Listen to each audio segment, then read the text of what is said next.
যোগী বেশ ধারণ করে ভিক্ষাং দেখি বলে হরণ করে এনেছো? না না না, আমি হরণ করে আনি নাই, তবে আদর করে যত্ন করে পারের তরি আনিয়াছি। হরি বল হরি বল। আমরা যাকে জানি দুর্দর্শ ঋষিকণ্ঠকের আগমন, তার অন্তরে কি ভাব লুকিয়ে আছে দেখুন।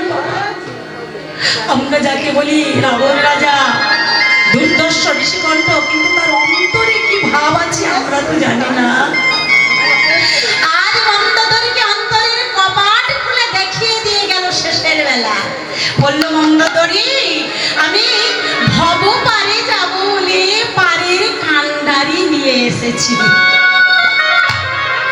ওই সীতারূপা কান্ডারি আর রামরূপা তরণীর সীতারূপা তরণী রামরূপা কান্ডারির সাহায্যে এই ভবসাগর পার হয়ে যাব।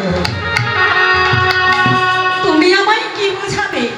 মহারাজ, যখন আপনি স্বীকার করছেন, তাহলে সীতামাকে ওই বৈকুণ্ঠের আসনে অধিকারিণী, তাকে ওই অশোকবনে কেন রেখেছ? কেন বসালে না তোমার সিংহাসনে? দেখুন মা, এখানেই প্রশ্ন, ভগবানের আমরা কোথায় বসাবো? মন্দোদরী বলেছিল যে যিনি বৈকুণ্ঠর আসনে অধিকারিণী, কেন তাকে তুমি তোমার সিংহাসনে বসালে না? কেন অশোকবনে বসিয়েছ? ও বাবা, এখানেই তো প্রশ্ন। ওগো মন্দোদরী, আমি জানি সীতামা বৈকুণ্ঠরই আসনে অধিকারিণী, লক্ষ্মী স্বরূপিণী। তা যিনি বৈকুণ্ঠর আসনে অধিকারিণী, তাকে যদি একটা ছেঁড়া চেটা পেতে দেওয়া হয়, মা, ছেঁড়া চেটাই পেতে দিলে বসবেন? আর যদিও বা বসেন মাগো, পালাই পালাই করবে। পেতে দিয়েছেন আসন, বসবে, হয়তো মনে মনে ভাববে কতক্ষণে আমি পালাই। তাই তো মন্দোদরী, আমি জেনে শুনেই মাকে তার আসনে বসিয়েছি। অশোক, অশোক, যেখানে কোনো শোক নেই, আমি জেনে শুনেই মাকে তার আসনে বসিয়েছি। মন্দোদরী এই কথা শুনে বলছে, বাবা বা বেশ তো বললে মহারাজ, তাহলে আমার আর কটি প্রশ্নের একটু উত্তর দিয়ে যাবে? আজ আমার মন্ত্র জানতে চাইছি, শুনবে বাবা? ও মা, মন্দোদরী আর কটি প্রশ্ন বলো, কি বলতে চাও? তা তুমি যখন সীতামাকে হরণ করে আনলে, তাহলে চেরি চেরি দিয়ে প্রহার করতে কেন বললে, যখন তুমি জানো? ও মা, ইক্ষুকে পীড়ন না করলে আসবে নাই মা? ইক্ষুকে পীড়ন না করলে তার ভিতর থেকে রস বেরোয় না, তেমনি ইক্ষু স্বরূপিণী সীতামাকে পীড়ন করে তার ভিতর থেকে নাম সুধা রস বার করা হচ্ছে। আমার চেরিরা যখন বলছে সীতাকে মানো, সীতা বলছে জয় রাম জয় রাম। আমার সৈন্যগণ বলছে রামকে মারো, রামের সৈন্যগণ বলছে জয় রাম। দেখো তো, এক মুহূর্তের জন্য আমার লঙ্কায় কত রাম নাম আছে, আর আমি এইখানে বসে বসে সেই রাম নাম আগন্ড করে পান করছি। ও মা, তাই বলছে, ওগো সবাই মিলে একবার এক বলো না, রঘুপতি রাঘব রাজা রাম পতিত পাবন সীতারাম। রঘুপতি রাঘব রাজা রাম পতিত পাবন সীতারাম। রঘুপতি রাঘব রাজা রাম পতিত পাবন সীতারাম। রঘুপতি রাঘব রাজা রাম পতিত পাবন সীতারাম। রঘুপতি রাঘব রাজা রাম পতিত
তাহলে দেখুন রাবণের অন্তরে কি ভাব লুকিয়েছিল।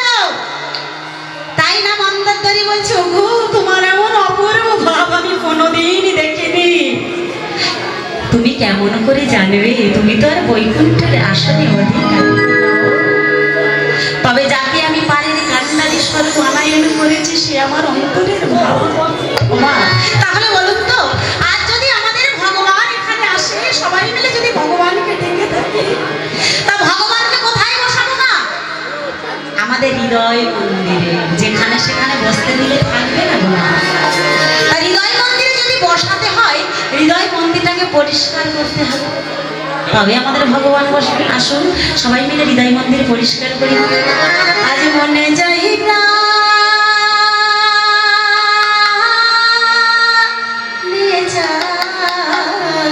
সবাই মনে প্রাণে চাই, আজ দিলে চাই যা রে তোমরা কুঞ্জ সাজাও গো,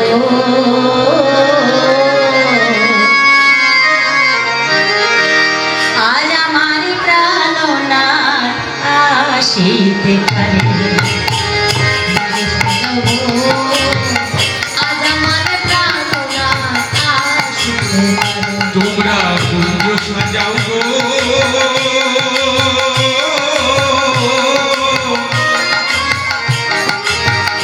আজ আমার প্রাণনাথ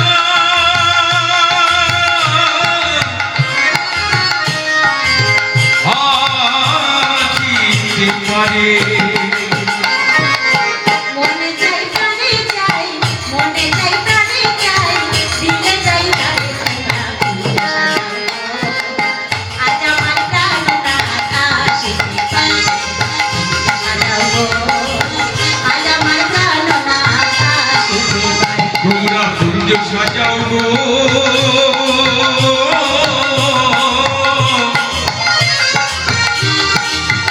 আজ আমার প্রাণনাথ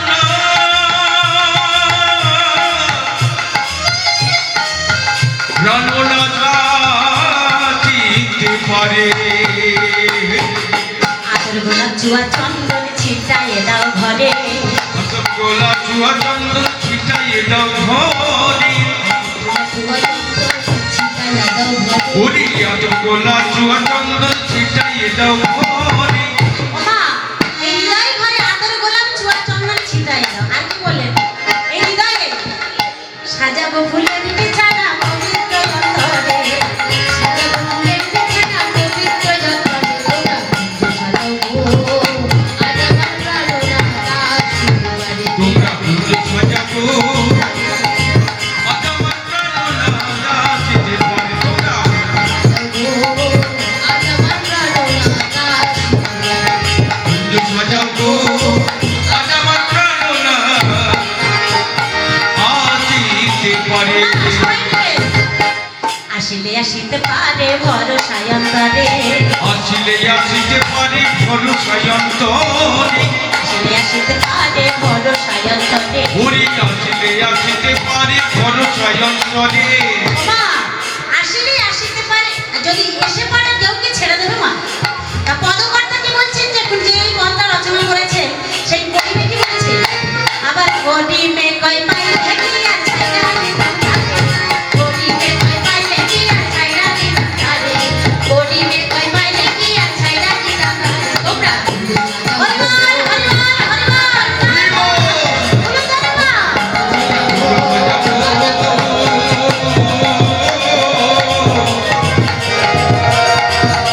আজ আমার প্রাণনাথ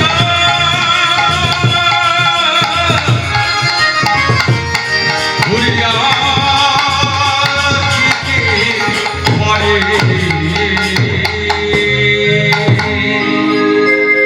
ওমা, ভক্তের মাঝে আছে ভগবান, ভক্তের মাঝে ভগবান আছে। আমরা ভগবানকে সেইভাবে ডাকতে পারি না, ভগবানকে শুধু দোষারোপ করে বেড়াই। ওই ভগবান, তুমি কেন আমাদের এত জ্বালা দাও, কেন এত যন্ত্রণা দাও?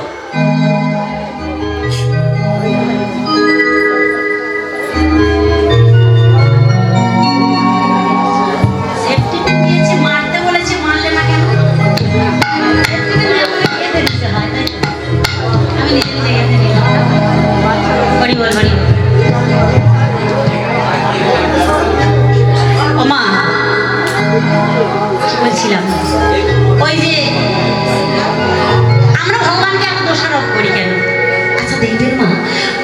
ভগবানকে ডাকে না সহজে, তাদের দেখবেন কত আনন্দ, কত সুখ শান্তি। আর আমরা সারা দিন ভোর ডেকে ডেকে ডেকে ডেকে আমাদের এত দুঃখ, এত জ্বালা, এত যন্ত্রণা কেন? কেন বলুন তো মা? কপাল নয় গো মা, কর্মফল বাবা, কর্মফল। আপনি হয়তো জানেন না, অজান্তে আপনার কোন পাপ কর্ম হয়ে গেছে, বা এ জন্মে নয়, আগের জন্মে, গত জন্মে হয়তো কিছু পাপ করে ফেলেছে। সেই পাপের কর্মফলটা আপনাকে এই জন্মে ভোগ করতে হচ্ছে। আর যে কিছু ভগবানকে ডাকছে না, কোটি কোটি টাকা লটারি পেয়ে যাচ্ছে। কেন পাচ্ছে? আগের জন্মের কর্মফল, নিশ্চয়ই কোনো ভালো কর্ম করছে। আর এই জন্মে সে এত কোটি টাকার লটারি পাচ্ছে, এত কিছু পাচ্ছে। আর আপনারা জানেন না, দোষ দিচ্ছেন না ভগবানকে। ভগবান ও কিছু করে না, দেখো ও কত কি করে। আমি এতদিন ডেকে ডেকে তোমাকে কিছুই দিলাম না। দেখবেন বাবা, আপনার কর্মফল খণ্ডন হচ্ছে। আপনি এ জন্মে আবার ভালো কর্ম করে যান, পরের জন্মে আপনি নিশ্চয়ই লটারি পাবেন, টাকা পাবেন। আর যে এ জন্মে পেয়েছে, সে জন্মে ঠাকুরকে ডাকলো না, আগের জন্মে সে পাবে না। তখন আগের জন্য সে ভাবে ও পাচ্ছে, আমি পাচ্ছি না কেন? এই তো খেলা গো, ভগবানের লীলা। আমরা না জানে ভগবানকে কত দোষারোপ করি। তেমনি দোষারোপ করেছিল কে জানেন বাবা? আমাদের মাতা গান্ধারী। কখন দোষ দিয়েছিল? যুদ্ধের পরে। যুদ্ধ যখন কদিন হয়েছিল মা? 18 দিন যুদ্ধ হওয়ার পরে, দেখুন মা তাহলে একটু বলি। 18 দিন যুদ্ধ হওয়ার পরে যখন দেখলো তার কৌরবদের কটা ছেলে মা? 100টা পুত্র। মাতা গান্ধারী মনে ভাবছে আমার দুর্যোধন, দুঃশাসন, বীর বলশালী পুত্র সবাই গেল, কেউ তো ফিরে এলো না। কেন ফিরে এলো না? আমি দেখতে যাব। রাতের আধারে চোখের বাঁধনটা খুলে রেখে দিয়ে হাতে একটি মশাল জেলে নিয়ে ছুটতে ছুটতে চলেছে কোথায় না কুরুক্ষেত্রের মাঠে। 18 দিন পরের কথা বলছি, কুরুক্ষেত্রের মাঠে চলেছে ছুটতে ছুটতে। দেখবো আমার ছেলেরা কোথায়, কেন তারা ফিরে আসছে না। ছুটতে ছুটতে যাচ্ছে আর বলতে বলতে চলেছে, ওরে দুর্যোধন, ওরে দুঃশাসন, কোথায় বাবা তোরা? আমি তোর মা গান্ধারী, আয় একবারে আমার মন। ফিরিয়া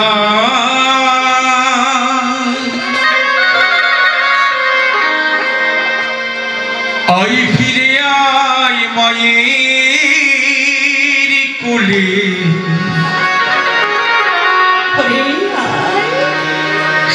আমার মা বলা বলিব,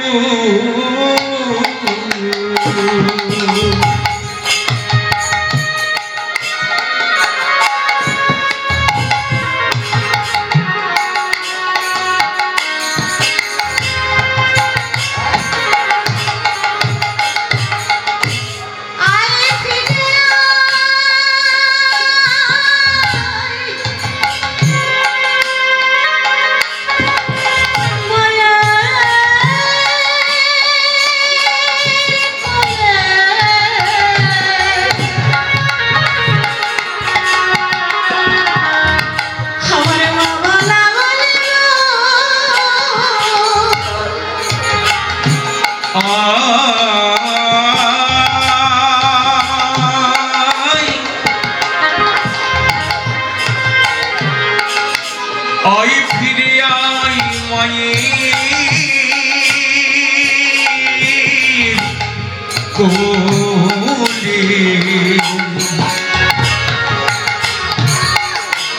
আমার মা বলা বলবো,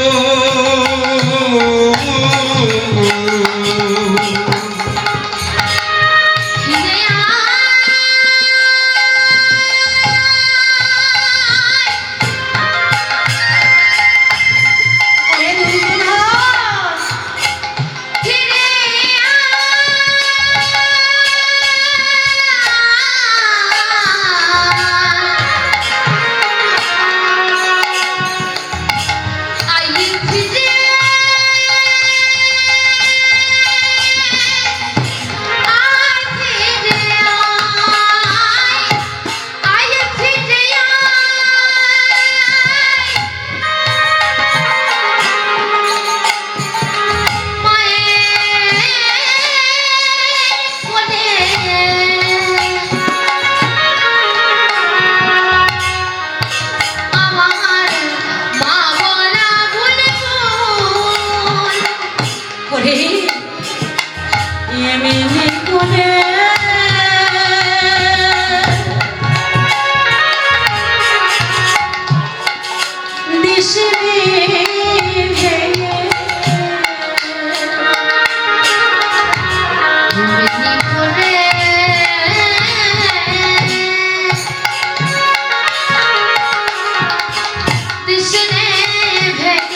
মশালের আলোতে দেখতে পেল কত শত লাশ পড়ে রয়েছে।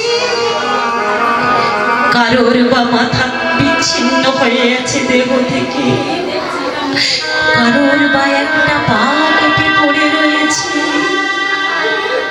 এই দশা দেখে মা আমার চিৎকার করে ফিরে আয় বলে কাঁদছে। হঠাৎ দেখলো তার ছেলে পড়ে সাজিয়ে ছুটে গিয়ে ওই দুর্যোধনের মাথাটি কোলের মধ্যে তুলে নিয়ে বলছে, ওরে বাবা, বাবা, আমি এসেছি তোর মা, একবার আমার মা বলে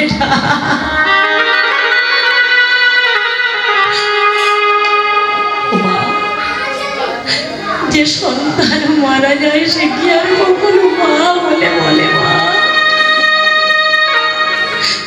সে তো মা বলে বলে না।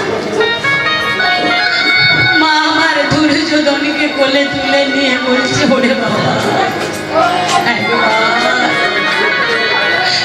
তুই মা বলে। এইভাবে মা আমার বসে বসে কাঁদছে বাবা। পিছনে হঠাৎ কে যেন খিলখিল করে হেসে উঠল। কে?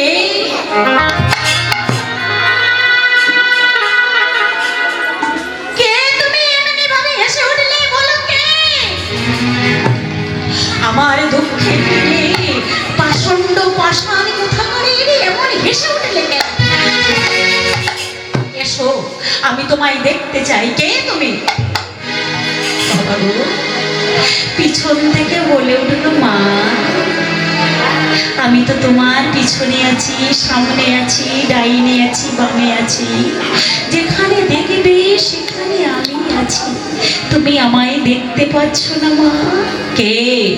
কে তুমি? তুমি কি নির্মম নিষ্ঠুর দয়াহীন পাষাণ? আমার এই দুঃখের দিনে ধরে দিনে তুমি এমন করে খিলখিল করে হেসে উঠছো। কে তুমি? এসো। যেই নাই এমনি ভাবে বলেছে, ভগবান কৃষ্ণই আমার সামনে দাঁড়িয়ে এসে বলছে, কে গো মা? কে দাঁড়ালো? তাকে আমার ভগবান কৃষ্ণ দাঁড়িয়ে আছে। ওরে ভগবান কৃষ্ণ ওরে দাঁড়াই আছি। দেখো দেখো ভগবান কৃষ্ণ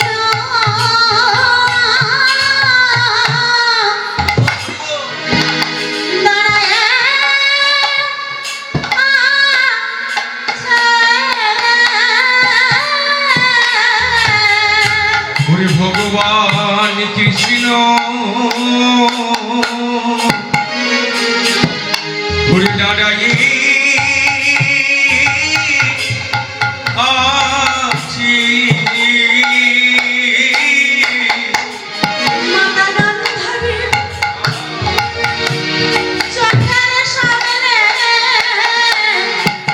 ভগবান কৃষ্ণ দাঁড়ায়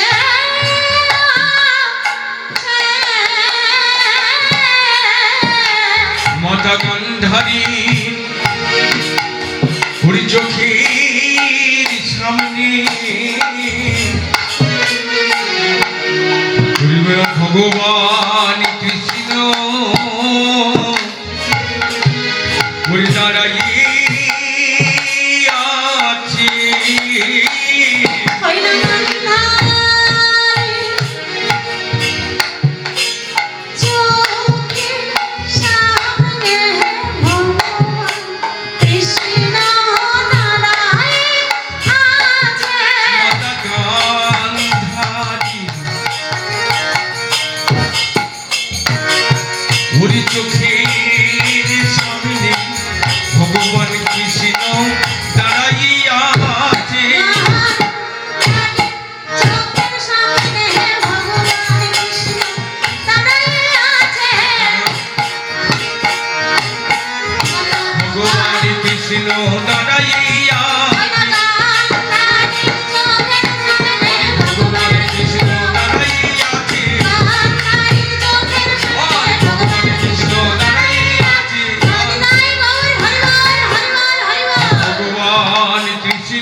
কৃষ্ণ,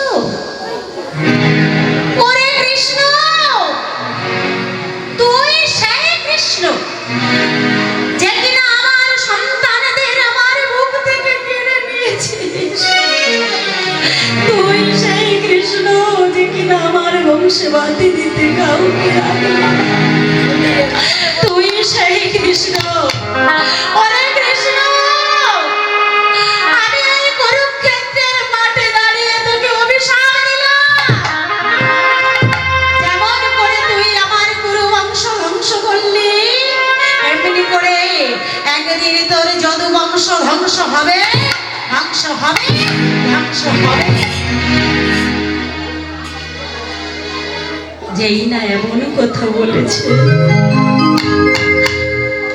ভগবান কৃষ্ণ বলছে, মাগো তোমার অভিশাপে আমি মাথায় তুলে নিলাম,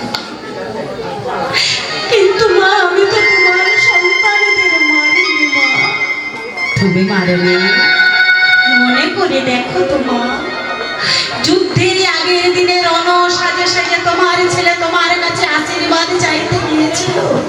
তুমি বলেছিলে, ওরে ওরে দুর্যোধন, এটা তো ধর্মযুদ্ধ, তাই এই ধর্মযুদ্ধে তুই জয়ী হবি না ধর্মপক্ষ জয়ী হবে আমি কেমন করে বলবো? বলেছিল, মা আমি যুদ্ধে যাচ্ছি, আমাকে আশীর্বাদ করবে না মা? তুমি বলেছিলে, ওরে ওরে দুর্যোধন, তোর মাথায় হাত দিয়ে আমি আশীর্বাদ করে বলছি, আদিকার যুদ্ধে এই রণে এসেই হবে জয় যে পক্ষে ভগবান শ্রী কৃষ্ণ রয়। মাগো তুমি তো বলেছো মা, যুদ্ধে সেই হবে জয় যে পক্ষে ভগবান শ্রী কৃষ্ণ রয়। আমি তো ধর্মপক্ষ ছাড়া থাকি না মা, তাই তো ধর্মপক্ষের হয়েছে জয়। শুধু তাই নয় মা, চাষি যখন ফসল পেতে বীজ বপন করে মাঠে, দেখবেন মা ভালো ফসলে চাষ করার আগে, ধান চাষ করার আগে মানুষ কি করে গো, আগাছা কুগাছা লুপি কিছু ঘাস পাতা তুলে ফেলে দিতে হয়, পরিষ্কার করতে হবে, তবে তো ফসলটা ভালো হয়।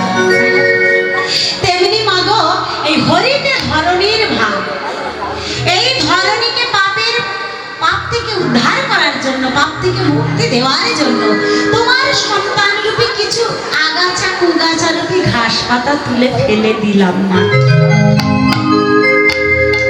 হরে কৃষ্ণ, তুই আমাকে যখন অভিশাপ দিলি বাবা, মা তুমি আমাকে অভিশাপ দিলে, আমি মাথায় করে নিলাম, তবে বাবা আমার সন্তানদের যখন তুই কেড়ে নিয়েছিস, তবে তুই আমার কথা দে, আমি যখনই তোকে ডাকবো তুই এসে আমার বেশ তাই দেখা দেবে মা। তা মা এই কলিযুগের শ্রেষ্ঠ নাম কি? এই কলির জীবকে উদ্ধার করার জন্য ঘাস পাতারূপী দুর্যোধন দুঃশাসনকে তুলে ফেলে দিল, আর কলির যুগে তারক ব্রহ্ম নাম কি মা? আসুন সবাই মিলে একবার করে করতালি দিয়ে সেই নামগুলো কীর্তন করি। আজি ছলো ছলো